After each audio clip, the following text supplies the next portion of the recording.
Hello, I'm Alain Muller, Culinary Arts Academy Program Manager, and welcome to the Perfect Barbecue. Today, we will work with pork ribs. So we are very lucky because we have very close to here, within the same village, a pork farm, basically that raise pig, breed pigs, and we've got a butcher, which actually ages and then gets the different cuts of meat. With this, we will obviously have different elements, such as an avocado orange salad. We will have baked potatoes with a herb cream. And then we've got, which we picked up, fresh baby carrots and some heirloom cherry tomatoes, which we will use to accompany our barbecue. Take the ribs, we will cut between the bones, just easily cutting into the meat to leave a bit of meat on the both sides of the bones. We do the same thing for the second piece.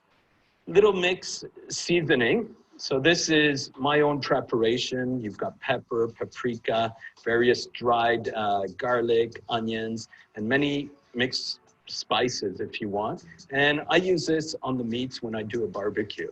We season a bit the two sides. Don't be scared to put enough. What I've done here is homemade barbecue sauce, which I prepared. So we just add a little coat of the sauce and we'll use it again towards the end when we grill the ribs.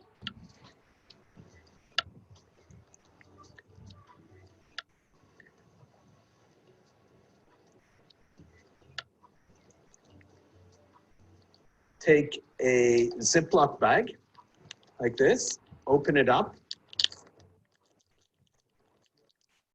fold over the outside, and we will then put our ribs on the inside.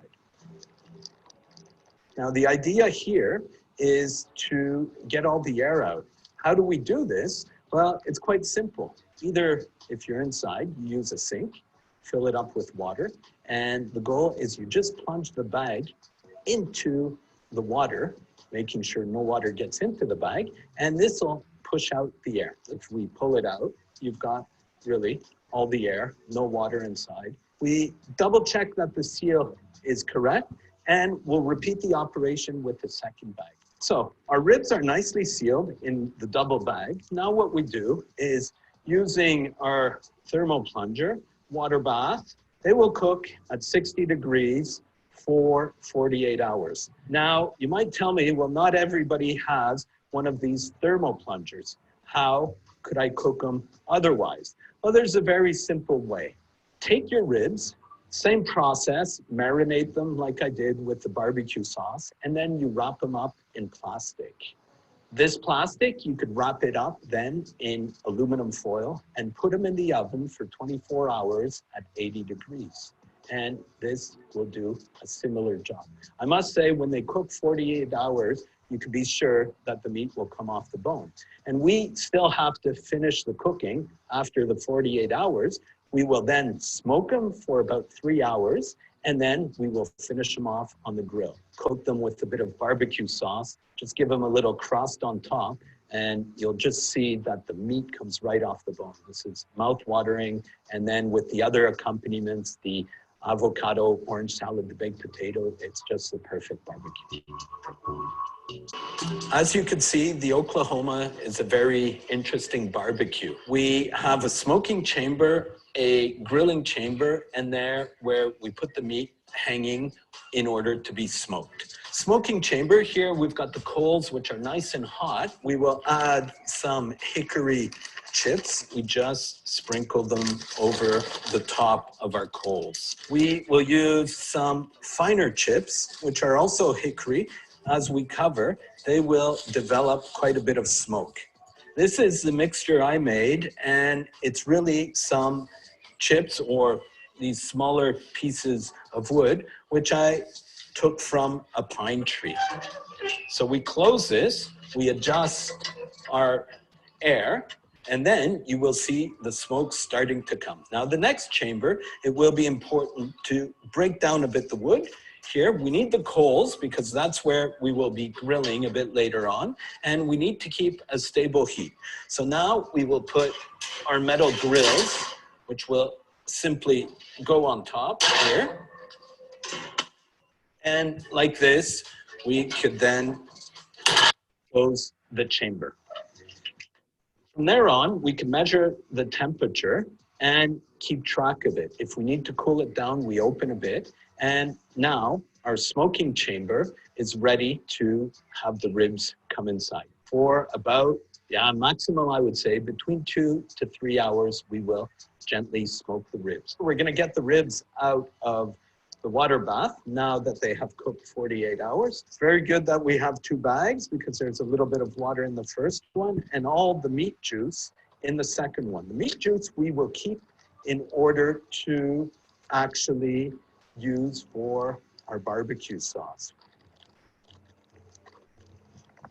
We could actually add a little bit in there now. The rest we keep for a bit later on. Now, our ribs will go straight into our smoker. Okay, we see we have great smoke. Okay, and then we close. Keep an eye on the temperature. We shouldn't go much over 60, 70 degrees. So let's go see. Boom. We open. They look beautiful.